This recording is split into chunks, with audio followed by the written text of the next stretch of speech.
Hello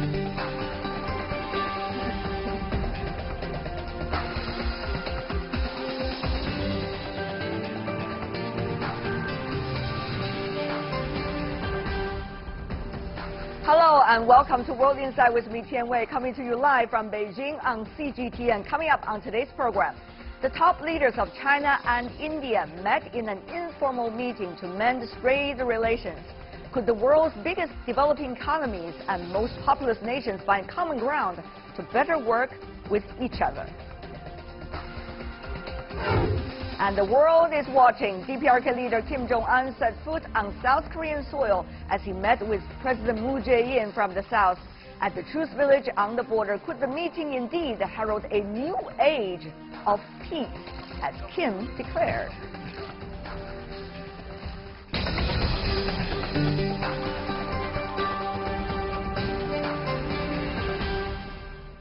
You are watching World Insight. I'm Tian Wei. We begin our program today with the informal meeting between Chinese President Xi Jinping and Indian Prime Minister Narendra Modi in the central Chinese city of Wuhan from Friday to Saturday.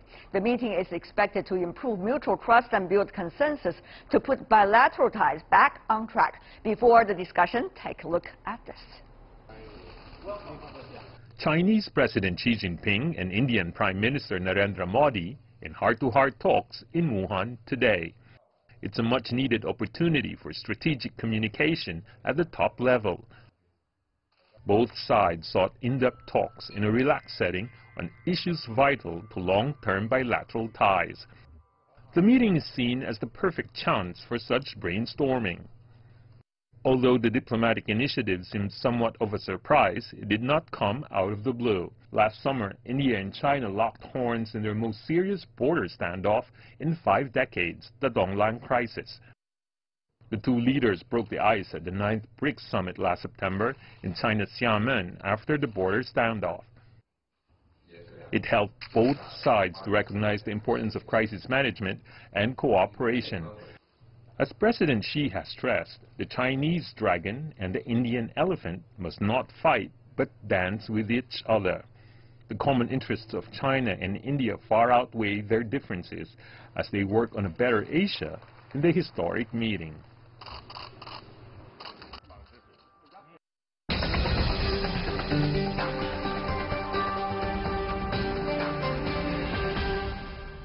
So, is the Chinese dragon in a new dance with the Indian elephant indeed? Well, with us in our Beijing studio, Liu Youfa, who's a senior research fellow at the Bengal institution. It is actually called Pangu in Chinese. Yes. He is the former Chinese Consul General in Mumbai. Welcome, sir, to our program. You're welcome.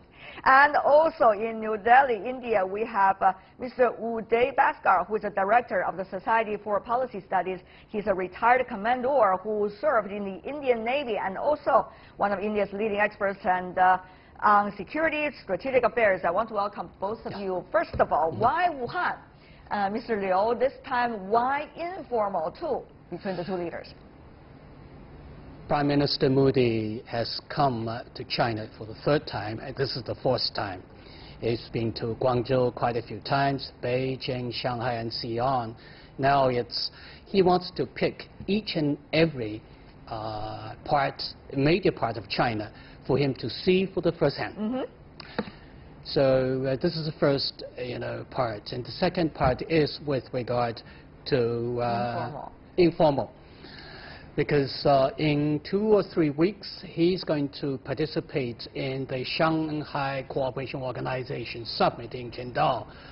For some urgent matters, Prime Minister Modi found it obliged to have closer dialogues with President Xi Jinping, so that they too could have common stand, prior to the Qingdao, summit. Okay.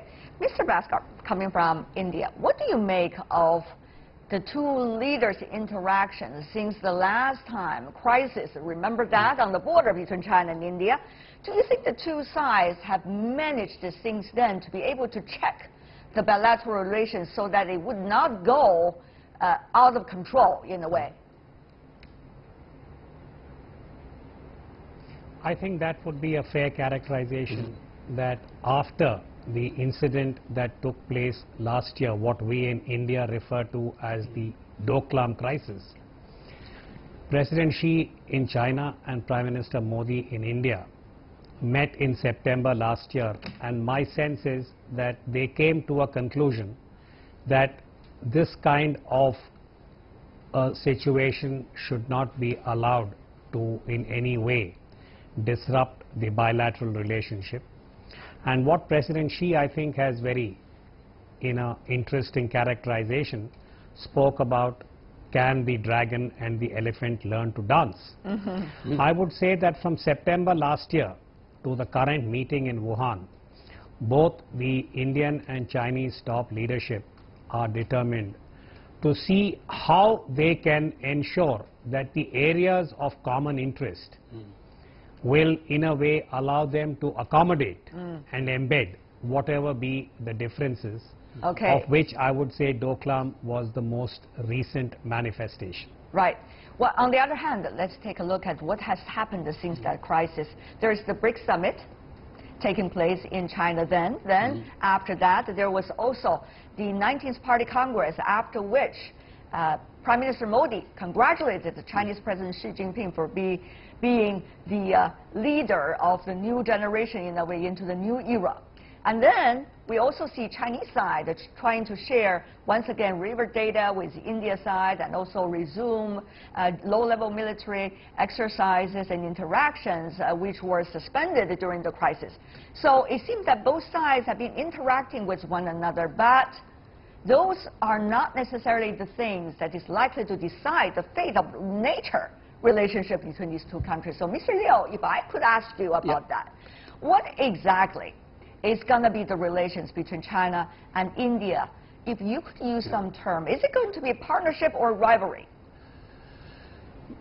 India and China well, I heard some hesitation, Mr. Liu, a strategic partnership in the year 2005. Ever since then, the bilateral relations went through, zigs and zags, and highs and lows. Right. But in general, the two countries have been pushing forward the cooperative relations in many areas. As with regard to the partnership, I would say the bilateral relations between India and China are now mainly driven by the convergence of interest. So it's the partnership plus the competitors on the base of rules. Okay, let me ask you, Mr. Bhaskar. The world is changing fast, we all know that. It used to be the world order, but now a lot of things have been challenged and been changing, it seems. So under these circumstances, how is India going to map out its all types of options, including its option with China vis-a-vis its options with the other countries? What do you think about this strategic issue? How is that being, in a way, debated and argued about within India? In India, there is a lot of debate and discussion, and I want to pick up the point made by Mr. Liu, that if you look at the last few years, while the differences and the divergences, like, say, Doklam, have definitely come into the public domain, and there is a lot of visibility, India and China also have a certain, I would say, track record of very meaningful partnership at the global level, particularly in areas like, for instance, climate change. You will remember that when the Paris Agreement was going on, India and China played a very critical role in ensuring that there was a consensus which also protected the interests of the developing countries. In the current phase, I think if you look at what is happening in the United States and the kind of policies that are being adopted by President Donald Trump, it appears that the global trade patterns are now being challenged, and a certain degree of protectionism or even trade wars may be on the anvil. For instance, the United States and the European Union on steel and aluminium tariffs. So in this kind of a world, I think China and India are perhaps looking to see how they could maximize their own positions to ensure that certain principles of globalization and free trade are in a way enabled and made stronger. My sense is that both President Xi and Prime Minister Modi would be discussing this in Wuhan. Is that going to be one of the dancing steps, Mr. Liu, that the Chinese President Xi Jinping has been talking about between the Chinese dragon and the Indian elephant, about trade? Yes. We talked about, let me just compliment Mr. Bhaskar in what he mentioned as the trade war between U.S. and China. As I look at it, the essence of the latest trade disputes between U.S. and China is the reckless policy behavior by the U.S. government to address the trade issues with partners in accordance with its domestic laws. This is at the expense of all the international trade partners rather than China alone. So in this regard, it is the obligation of all the international community, China and India included, to form the united front line to oppose openly the unilateral trade policies. But you know, people have been talking about maybe if China is not getting all of those deals, some of the other developing and emerging economy could get the contract. So, Mr. Liu, is India the real partner in that regard to safeguard the international trading system? Or actually there are different ways of looking at it from different perspectives? Mr. Liu, very briefly from you. Yeah, as Mr. Bhaskar, my good friend, has just mentioned, China and India are the natural allies in protecting the multilateral trade mechanism and to promote the, to maintain the free trade. In these are the two areas where China have to work with India, vice versa. Right. When we talk about working together, the two of you probably have to tackle one question very urgently. What about the Belt and Road Initiative? As we understand, Mr. Bhaskar, earlier there are differences between China and India over whether China should have the kind of cooperation with Pakistan regarding certain areas of development along the Belt and Road Initiative. Of course, China said, you know, the Belt and Road Initiative is very inclusive. We have a lot of different options to work with different countries. Mr. Bhaskar, how is that sounding to India so far? What kind of option do you think the two countries, China and India I'm talking about, could have in that regard? Well, first of all, I would say that as far as the China-Pakistan cooperation, the Sino-Pakistan cooperation is concerned, I think it would be a very positive kind of initiative by China if it can help to stabilize Pakistan, which, as we are all aware, is going through a series of domestic crises as far as its security is concerned. We have the challenge of terrorism, which since 9/11 has become a very, very major and complex challenge for Pakistan internally. And much of that has to do with the fact that the Pakistani military, for its own reasons, believes that it must support certain terror groups which are against Afghanistan and against India. And I'm sure the Chinese professionals are aware about this.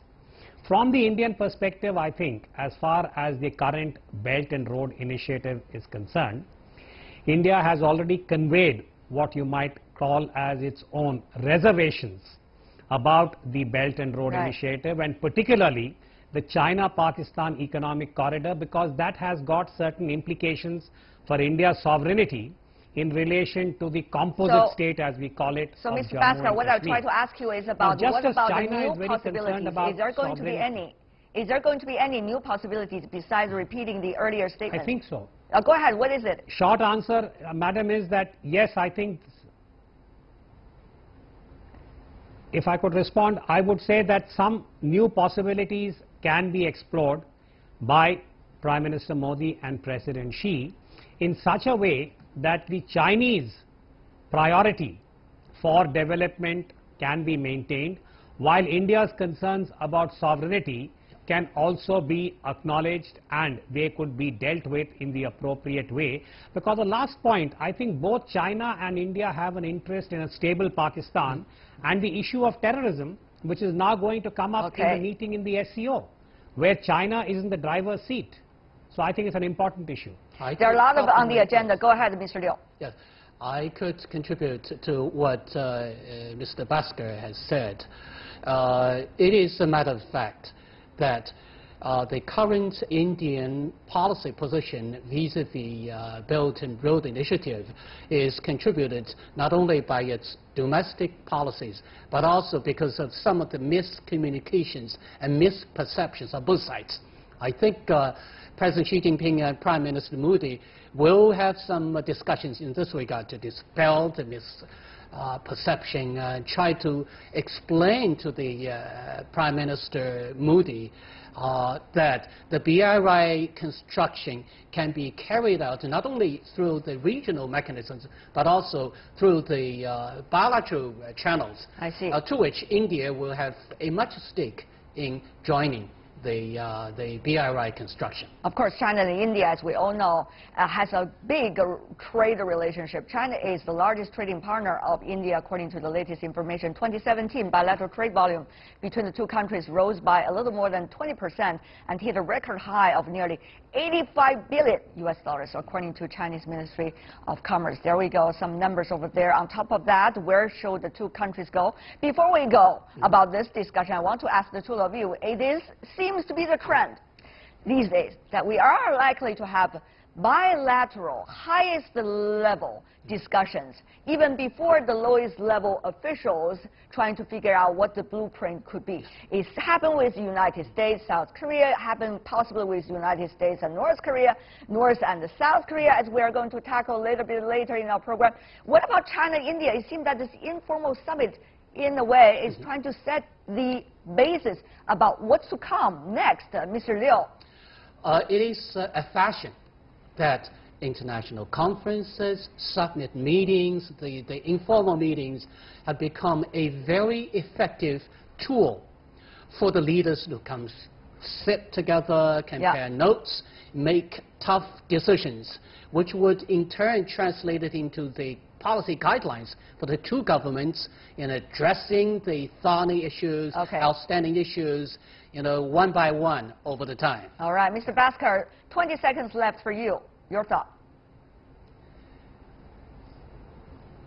I would say that geoeconomics is a very important component today when nations are outlining their priorities, and President Xi Jinping has very often referred to his own vision where there would be a greater prosperity for the people of China. Mr. Modi in India says the same thing, and in the tweet that he put out before he embarked on the plane for Wuhan was to say that how can India's national development priorities be harmonized with China in a strategic sense. So I think the geoeconomic compulsion is a very strong one. As Mr. Liu says, I hope the outcome of Wuhan will be positive in this domain. Uday Bhaskar, Liu Youfa, thank you so much, gentlemen, for being with us and share your insights. Really appreciate it. Thank you. Have a great weekend, everybody.